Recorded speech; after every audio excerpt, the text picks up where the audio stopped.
Stick around today as we enjoy three great examples of Antique 107 from Weller, and we're going to find out if what little intelligence I have is artificial or real. Stay tuned.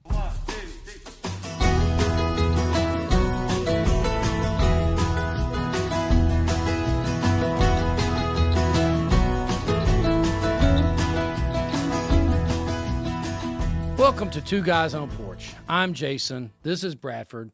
As always, we have my hunting dog, Kimber, with us, sitting on the porch, enjoying fellowship sticks, as well as a glass filled with the flavor of friendship. What are we drinking today, Bradford? Thanks, Jason. We have a great lineup today. We're drinking one thing in three different expressions, if you will, because we've got Weller Antique 107. Now, we've got it across three different generations. Three iterations, yep. And so with the earliest that we have is the Antique 107 from just a couple of years after Buffalo Trace bought them. It's a 2002 version, if I'm not mistaken. And it's the only bottle we have that still has an age statement. And then we've got their next generation bottle, which is I think they call it the squat bottle. That's right, yep. That they stopped using in 2017. You have a 2015 version of that. And then we have one that's brand new. Which we love. We've had that many times and we really enjoy it. And I think it's more of a curiosity to know that, are they any different? Do they taste the same? Can we tell a difference? Theoretically, it ought to be the same. It's the same distiller over all these years, and it's the same juice, but we don't know. I tell you what, as we've done this podcast and had a lot of fun, we've learned a lot too. Antique 107 was one of my surprise bourbons. I knew about it before, but it's one that I enjoyed more than I expected. Yeah. If I were to name my biggest surprise bourbon, this is it right here. Yeah, I will say you surprised me on a short with CYPB, Weller CYPB. And I got to say, it's better than 107. Yeah, and it's supposed to be. But I love 107. It's one of my very favorites, absolutely. And it's a little bit higher proof. That's what the 107 designates. Right. But it drinks so smoothly. Yeah.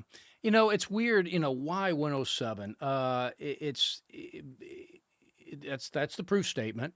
Because pretty much everybody has a 107 proof bourbon. Most of them do. But that's kind of a weird number. Why? It is a weird number. Yeah, and so I looked into it, and it goes back to before 1962. The law changed then. They again go over the rules. Bourbon can be stilled no more than 160 proof. Yeah. Go into the barrel at no more than 125 proof. Back before that 1962 U.S. Treasury law change, you could only go into the barrel at a maximum 110. They changed it in 1962 as a economical practice for the distillers, because it takes more warehouse space to produce the same number of barrels. If you're barreling at 110, you have to have more barrels, as opposed to if you have more concentrated juice and then dilute that down. If it's concentrated at 125, you can make more alcohol, less barrel space, and then you proof it down. So it's a matter of when are you watering it down? Yeah, exactly. Gotcha. So back in the day, before 1962, it can only go in the barrel at 110. They usually put it in the barrel by tradition kind of closer to 100, because they used to plug the barrel, and it was their barrel proof back then. 107 essential. And so, I'm sorry, I didn't complete that thought. So it's sitting in the barrel all those years aging. You get some evaporation of the water. The angel share. Right, exactly. And so that proof goes up from 100 to approximately 107. And so that's where that 107 came from. It's essentially the barrel proof back those days. Now, if you go and read Sally Van Winkle's book about, Sally Van Winkle is, again, the granddaughter of Julian Van Winkle, Pappy. And her book, But Always Fine Bourbon, she said, I love this story. I don't think it's true, but I love the story, that Pappy Van Winkle made the 107 because his physician, his doctor, said you can only have 2 bourbons a day. So he got the bright idea. Well, I'll just up the proof and have 2 bourbons. So I'm going to go with that latter story there. I like that one better than just the barrel proof back in the day. But that's where 107 comes from. And pretty much everybody has this 107. If you look at it, your as we've talked about before, your Pappies, your 12, your 15s, they're that 107 proof. Yeah. And so pretty much everybody has it. Wild Turkey being the, they do in that one short you alluded to, they have the 101 proof. And of course their rare breed is not 107, it's 108. In true Wild Turkey form, they went 1%, just like instead of being the 100 proof like bonded bourbons are, they do the 101 proof. And so their rare breed, they go 108. So there you go. Well, and then to talk about our topic as well as our cigars of choice today, and shout out to our friends at Mission Cigar. We did an excursion there this week, had a chance to sit down with Monty while we were there. Yeah, what a great guy, great host. Yeah, and I mean, I love the fact that their name really says what they want to do. It's a Mission Cigar and Social, and you can't go there without being social. You have friends that you've never met before you leave. Yeah. And it's a really, really cool environment and vibe that they've created there. 2 locations now, one in Franklin, one down in Spring Hill. Yeah, and I live really close to Franklin, so I spend more time there and money than I should. But they are a noted Perdomo dealer. They've got an entire wall in their humidor room dedicated to Perdomo. They've built a close relationship with Nick Perdomo, so they have all of the exclusive distributions of Perdomo. We are smoking one of those. This is their 12-year, and I'm not sure why it's the 12-year other than to mark a time from somebody's birthday or what have you, maybe from the founding. But the tobacco is aged 8 years, and then these are all barrel-aged tobacco wrappers. So now that's different than sticking them in bourbon. Yes. Because they don't taste like that. No. It just gives it a little bit of sweetness. Agreed. Yeah, it's a unique thing. I enjoy cigars, but I'm certainly not the cigar expert. I didn't know they age tobacco in barrels, or you just age it in the smokehouse, and you just when you get ready to roll it. But yeah, they put it in the barrel to age it. That's pretty cool. So Monty said he decided he was going to try it himself, and so he took some cigars home. Yeah. And he put them like over a screen over bourbon, and he said they were terrible. They got so much bourbon in them, could barely light them. They were basically wet, and they just had it was more than bourbon infused, and it just went over the top. Yeah, so leave it to a professional. Yeah, indeed. I guess the water evaporated and made them soft. Yeah. And our topic today is AI. It's artificial intelligence. And we're not talking about you, right? I'm not artificial. What little intelligence I have is real. Okay. Glad we made that distinction. Now, I can Google anything. Yeah. And remember it for maybe 10 minutes or so. There you go. Yeah. Now, past that, don't give me that test. All right. The attention span of a goldfish. That's right. All right. What'd you say? So to introduce our topic a little bit, I do want to taste this first iteration.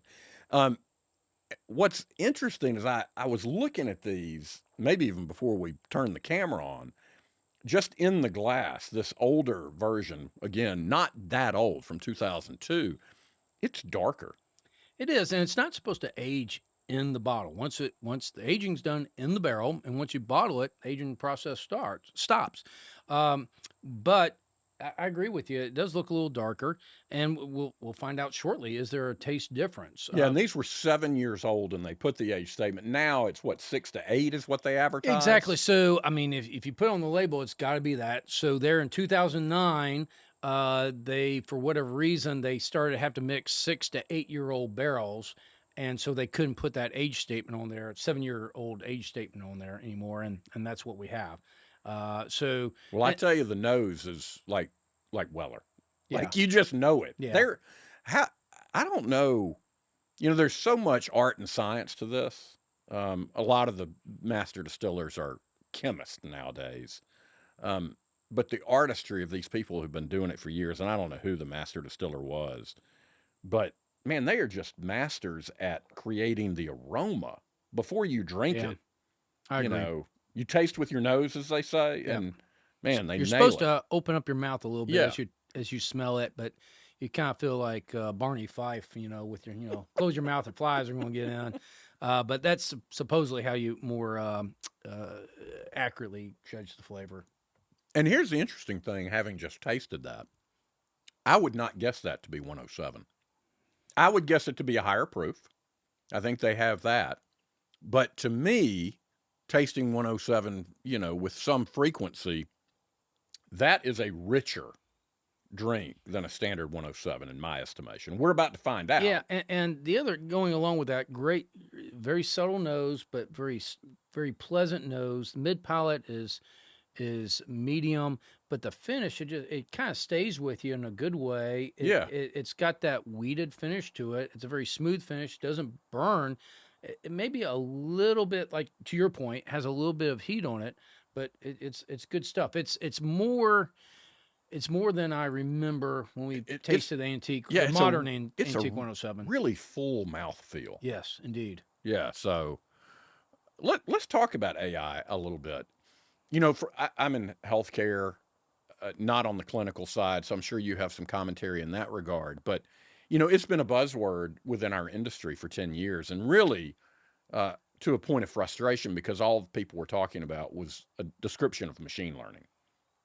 And machine learning is, in its most simplest form, is if you get on the internet and you're on your computer and you go purchase something and it remembers your credit card, right? You push the first number and it knows to enter the remaining information, or your search history. You've looked for an umbrella on a rainy day, and wow, there are all these ads for umbrellas you see. That's machine learning. That's not artificial intelligence. Now, artificial intelligence can only go so far, but you want Can it? Well, that's the thing is you still have, and I'm not a technical person, so my description of this is going to be in layman's terms, but you still have to have someone code something, an artificial intelligence apparatus, if you will, that is going to be limited by its code. And it's going to include the biases of who coded it. Yep. Be it facial recognition or what have you. It's going to be impacted by the culture and the individuality of the person or people who coded that. The value system of the coder. Yeah. What makes this more accurate, less accurate? How do we logically go into the situation? How do you evaluate something? Those are the biases that we all inherently have. Yeah, I saw something on 60 Minutes or something a couple of years ago, and this PhD student who was a black girl had identified biases in facial recognition, in basically only being able to recognize white people. So it was kind of this unintentional bias that was literally built into the system, and she was able to identify and prove that, and I think changed the model going forward. I don't know if it's changed across the board, but you think about if something's programmed in India or China or what have you, it would have a similar kind of a thing. Interesting. Yeah, and so I think we've gotten to the point that we've moved from machine learning to some real AI. Do you see that from a clinical perspective? Absolutely. I mean, so in the medical world, where they're starting to use AI, is like the simplest thing is not the simplest thing, but the first iteration is reading scans. Like they'll take a CT scan. So from a radiology Yeah, standpoint. exactly. They'll put it. They'll load the film into the study into the AI program. And they'll say, okay, these are the nodules I see, and then the radiologist does the overread, if you will, from the AI program and says, okay, that's a nodule, that is a nodule, and it helps their work. So if the accuracy of that matches the physician's read to the degree that it's, 99% accurate, then do you really need a radiologist anymore? Do you trust that scan from an AI perspective so well that you eliminate the need for that. In this day and age, the trust is certainly not there. But in the future, who knows? Yeah. And so, and they'll probably at some point have some sort of confidence interval built into the AI program, where the AI program says, "I am whatever 99% sure that this is correct," as opposed to 80%, or So at this point, the confidence is not there, and certainly from the liability standpoint, it's not there. Who knows what the future holds?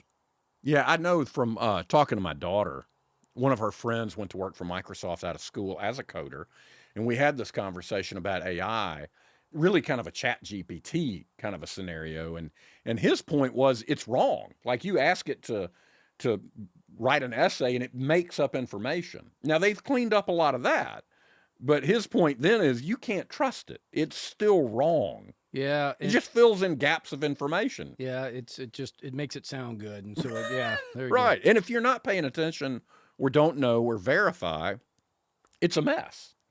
So, all right. So you've moved on to. Yeah, Did you do the second and the third? I did. You're a cheater. Well, because I was intrigued, because as I tasted the squat bottle 107, if you will, it's better. The finish is better. that I can't believe, because I really like that so much. So now you've got me curious. It's better. It's So this is from 10 years ago. Now, not 10 years old, because it doesn't change yeah, it what's was in the a bottle. 2014-15 squat bottle. Yeah. It's and there's a whole, you can go online. There's a laser code on the edge of the bottle.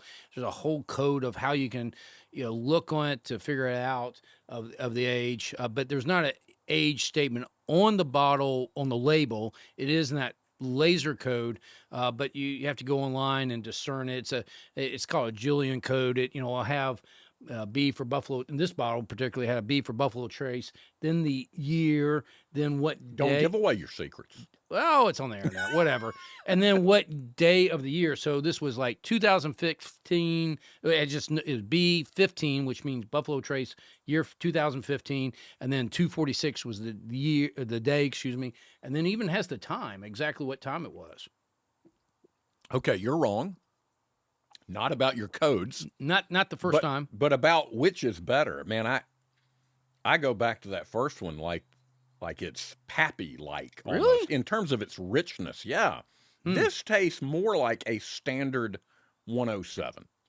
And by then they've eliminated the age statement. That was done, I think you had mentioned to me, in 2009. So yeah, this would be more of what I would call a standard, Weller Antique 107. Now, if I go to the third one, which is the one that's just brand new. Yeah, it's 2024 by day 330. Yeah, exactly. Yes. So again, another code on it. The code's changed up a little bit, but essentially it's the same type of thing. They're very hard to spot on the bottle. It's a laser etch code, and you have to get a flashlight on it to find it, really. So I would not be able to distinguish those last two. But that first one is a different animal to me. Interesting. Now, I could be wrong. I thought that was about to fall. Yeah. It's on the edge. Thank you, sir.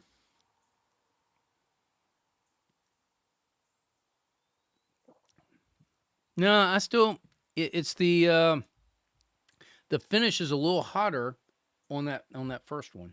On the what year did we say it was? 2002. 2002. Yeah. It's a little bit of a hotter finish. I like the modern finish a little bit better. And I guess that's here again. It's your distiller, right? I mean, those nuances. Yeah. That distiller finished it because they probably are still barreling at 125, and they're proofing it down to 107, and so there you have it. It's the nuances of it. So maybe that's where the taste comes in. I don't know that I could. If you give me these blind, I'm not going to be able to put the year to them. No, I absolutely would not. I don't know.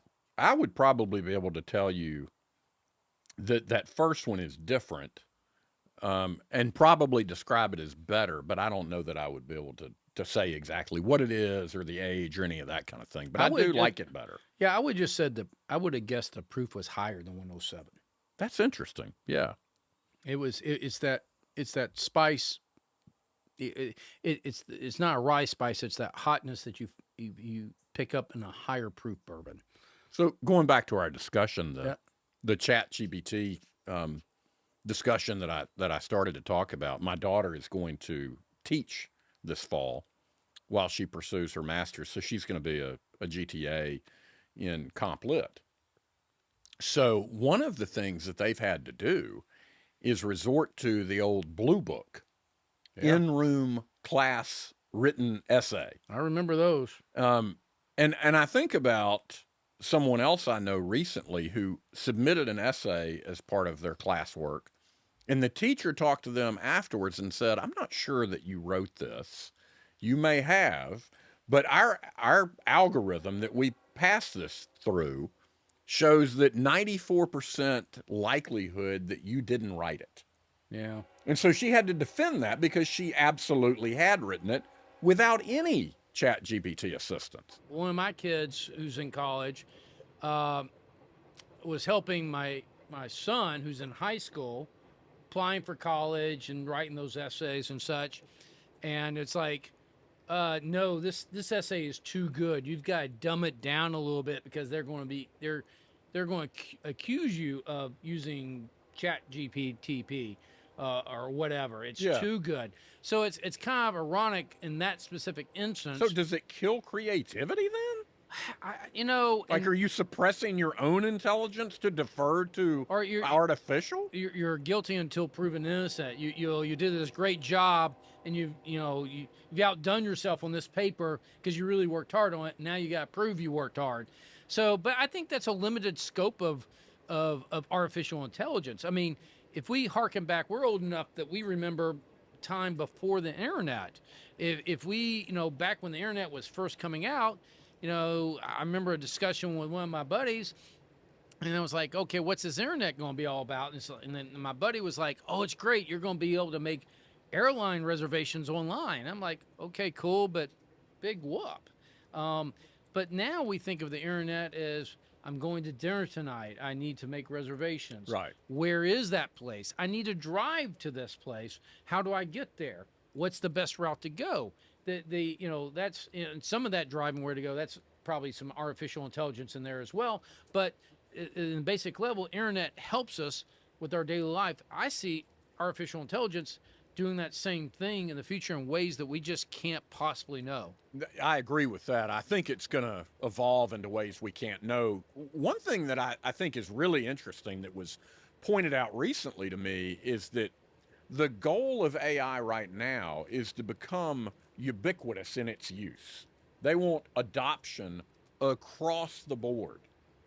And then it won't be free anymore. Yeah. Somebody's going to make money off of it. Well, all of the providers are. And one of the reasons is it's extraordinarily expensive to service it. Yeah. It's because it's powered by electrical plants, if you will. So it requires a great deal of power, electrical power.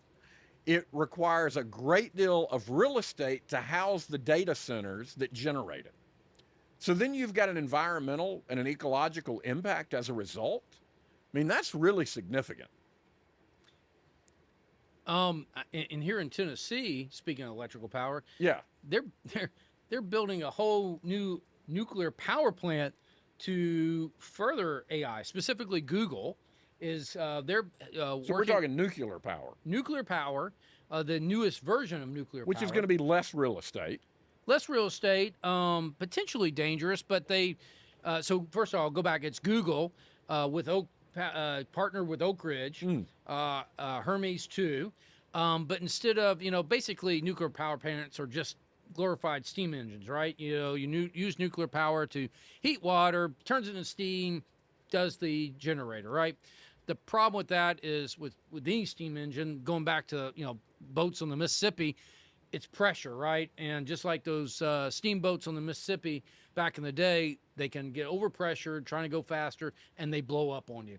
The newer versions have salt. It's heated salt, and it's like a lithium salt. I've forgotten the exact salt. It's not like sodium chloride salt. It's a lithium type of salt. But anyway, the salt is heated, the advantage of it to it's not under pressure. Ah. So you have to cool the rods, the nuclear Yeah. rods, and the salt goes in, and plus you have all the deuterium water. It's the heavy water.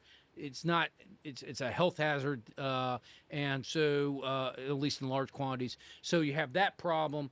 The lithium salt, it gets heated up, heats the water, but it doesn't have that deuterium. It's not deuterium, and it's not under lithium salt. It's not under pressure, so you don't have that risk of blow up. So it's a smaller power plant. They can build smaller ones, but the AI it's having ripple effects. You now potentially have this whole new energy source because they're trying to service artificial intelligence that obviously that energy can go to other things.